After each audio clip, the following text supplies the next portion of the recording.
1947 میں جس طرح سے پاکستان اسلام کے نام پر حاصل کیا گیا، ویسے ہی بالکل 2 سال بعد 1949 میں اسرائیل یہودیت مذہب کے نام پر قائم کیا جانے والا ملک ہے۔ اور اسرائیل کی مثال اس لڑاکا ساس جیسی ہے جو نہ تو اپنی بہو امریکہ پر اعتبار کرتی ہے اور نہ ہی ہمسایوں میں سے کسی بھی ملک کے ساتھ اس کی بنتی ہے۔ دوستو، اسرائیل اپنے طاقتور ترین سرویلنس اور جاسوسی کے نظام کے ذریعے سے اپنے سب سے بڑے محسن امریکہ پر اسی طرح سے نظر رکھتا ہے جس طرح سے اس کے دشمن چائنا اور رشیا اس پر نظر رکھتے ہیں۔ اسرائیل نے اپنے اسی جاسوسی اور سرویلنس کے نظام کے ذریعے سے سیریا یعنی شام اور ایران کی بہت ساری نیوکلیئر فیسلٹیز کو نشانہ بنا کر ختم کیا ہے۔ آخر اسرائیل کے پاس ایسا کون سا طاقتور ترین جاسوسی کا نظام ہے جس کی مدد سے وہ بغیر ہتھیار اٹھائے بہت دور سے اپنے دشمنوں کو نہ صرف نشانہ بناتا ہے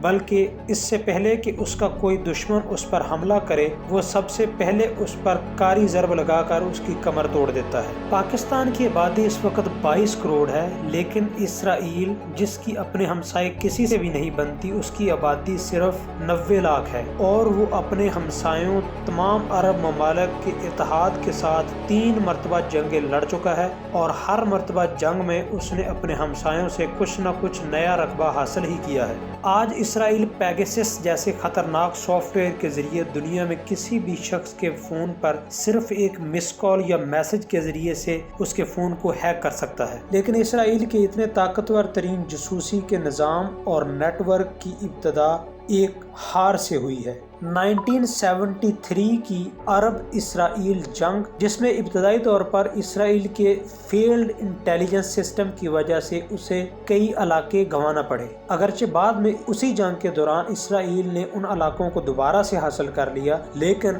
اس واقعے نے انہیں اپنے کمزور ترین انٹیلیجنس نظام کو نئی بنیادوں پر استوار کر کے اسے دنیا کا طاقتور ترین جاسوسی کا نظام بنانے کا موقع دیا۔ دوستو، 1973 کی عرب اسرائیل وار میں اسرائیل کے فیلڈ انٹیلیجنس نظام نے اپنے بعد ایک طاقتور ترین انٹیلیجنس نظام کی بنیاد رکھی جس کا نام تھا یونٹ 8200۔ آپ کی دلچسپی کے لیے یہ بھی بتا دوں کہ اسرائیل میں ہر فیملی یا ہر شخص کے لیے ملٹری سروس لازمی ہے، یعنی وہ اپنے سکول کو ختم کرنے کے بعد لازمی طور پر آرمی کے کسی نہ کسی ڈویژن میں اپنی خدمات فراہم کرے گا، اور اس کے بعد ہی وہ یا تو کالج کی پڑھائی کو جاری رکھ سکتا ہے یا پھر کسی کاروبار یا پرائیویٹ ملازمت کی طرف اپنا رخ کر سکتا ہے۔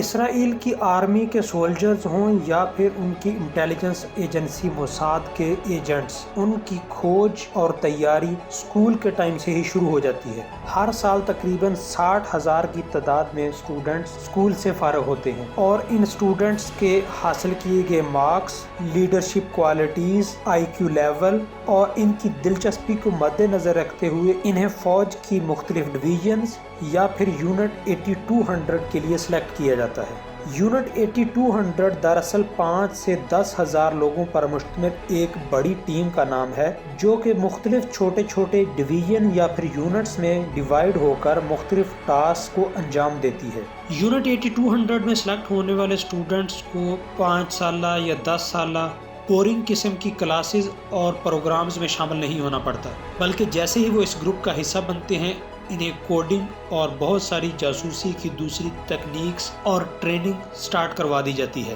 اور اس چیز میں ان کی ٹیم ورک کی خصوصیات اور ان کی ذاتی دلچسپی لازمی طور پر ملحوظ خاطر رکھا جاتا ہے، کیونکہ عمومی طور پر ہم دیکھتے ہیں کہ کسی بھی شعبہ زندگی سے تعلق رکھنے والے لوگوں میں زیادہ تر اکثریت ایسے لوگوں کی ہوتی ہے جو یہ کام مجبوری میں کر رہے ہوتے ہیں، یعنی انہیں اس کام سے دلچسپی نہیں ہوتی، لیکن اسی چیز پر خصوصی توجہ دیتے ہوئے صرف بچوں کو ایسے پروگرام یا ٹریننگ میں ہی شامل کیا جاتا ہے جو کہ ان کی دلچسپی کا مرکز ہوں، اور وہ ان میں اپنی دلچسپی کی بنا پر امتیازی قسم کی مہارت دکھا سکیں۔ سب سے دلچسپ بات یہ ہے کہ یہاں پر ماہر ٹریننگ کی زیر نگرانی انہیں صرف کتابی مسائل ہی نہیں پڑھائے جاتے بلکہ انہیں ریئل ورلڈ کے پرابلمز اور انہیں سالو کرنے کے طریقہ کار کی ٹریننگ دی جاتی ہے۔ انہیں ریئل ٹائم میں یہ سکھایا جاتا ہے کہ کس किस तरह से किसी न्यूक्लियर प्रोग्राम का डाटा चोरी किया जा सकता है, किसी इंटेलिजेंस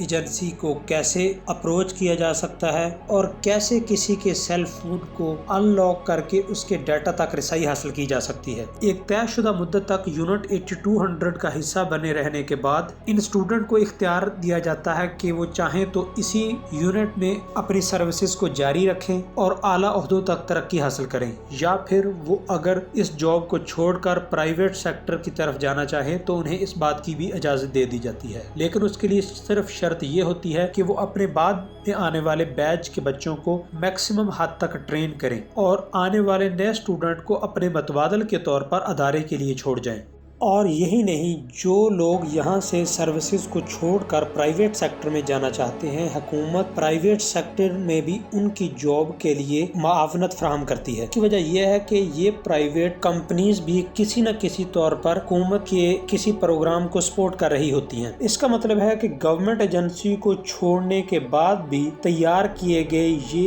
एजेंट या वर्कर किसी न किसी किरदार या पर्सपेक्टिव में अपने मुल्क के लिए सर्विसेज फराहम कर रहे होते हैं। खतरनाक तरीन सॉफ्टवेयर पैकेजेस बनाने वाला NSO ग्रुप भी इजराइल की एक प्राइवेट कंपनी ही है जो कि गवर्नमेंट के मुख्तलिफ कामों में उसके साथ कोलैबोरेट करती है। यूनिट 8200 में सर्व करने वाले स्टूडेंट्स को इस बात का अंदाजा होता है कि अगर वो प्राइवेट सेक्टर में भी अच्छी जॉब हासिल करना चाहते हैं तो यूनिट 8200 का तजर्बा उनके लिए वहाँ भी कारआमद हो सकता है। इसलिए यूनिट 8200 में लाजमी सर्विस फराहम करते हुए भी स्टूडेंट्स लर्निंग और अचीवमेंट की हर बाउंड्री को क्रॉस करने की कोशिश करते हैं। दिलचस्पी की बात यह है कि साइबर टेक्नोलॉजी या वो लैंग्वेजेस जिनमें ये प्रोग्राम्स तैयार किए जाते हैं सारी दुनिया के पास एक जैसे हैं, लेकिन इजराइल में NSO ग्रुप हो या फिर यूनिट 8200, यहाँ पर ट्रेनिंग के दौरान लोगों को इस तरह से तरबियत दी जाती है कि वो एक ही प्रॉब्लम को सॉल्व करने के लिए हर मर्तबा अलग अप्रोच या अलग तरीकाकार को अपनाएं। मिसाल के तौर पर इन्हें किसी भी सिस्टम या न्यूक्लियर फैसिलिटी को हैक करना है तो उन्हें मुख्तलिफ एस्पेक्ट से इसकी कमजोरियों को तलाश करना है और इन पर मुख्तलिफ तरीके से साइबर अटैक करते हुए इनको हैक करना है। और यही चीज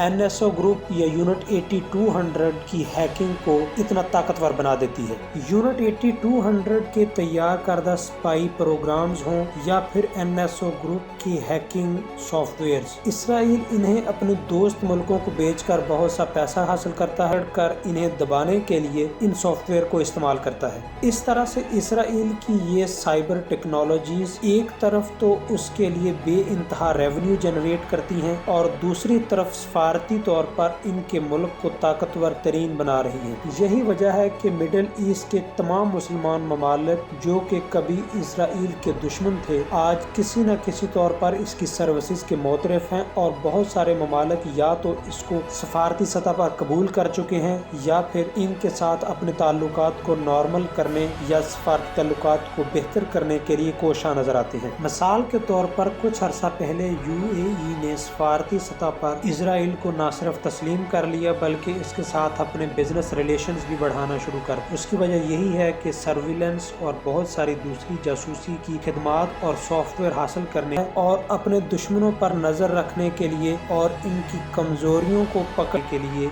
UAE NSO ग्रुप या फिर इजराइल की दूसरी प्राइवेट इंटेलिजेंस एजेंसीज का सहारा ले रहा है। इस तरह साइबर टेक्नोलॉजी में सुपर पावर बनकर इजराइल न सिर्फ अपने दुश्मनों पर नजर रख रहा है बल्कि इससे पहले कि उनका कोई दुश्मन उन पर किसी तरह का कोई अटैक करे वो पहले से ही उनकी मालूमात को चुरा कर उन पर अटैक कर देते हैं। और यही बात इसराइल को दुनिया का खतरनाक तरीन मुल्क बनाए हुए है। शायद यही वजह है कि दुनिया की तमाम बड़ी सॉफ्टवेयर बेस्ड कंपनी चाहे वो गूगल हो, एप्पल, माइक्रोसॉफ्ट, वो अपने हेड ऑफिसेज या फिर अपने रिसर्च एंड डेवलपमेंट के ऑफिसेज या फिर अपने रिसर्च और डेवलपमेंट के ऑफिसेज तल अवीव या इजराइल मुंतकिल कर रहे हैं। और यूं इसराइल दुनिया को सॉफ्टवेयर बेचकर न सिर्फ अपनी टेक्निकल बर्तरी बनाए हुए है बल्कि बहुत हद तक आने वाले वक्त का टेक्नोलॉजी सुपर पावर भी है।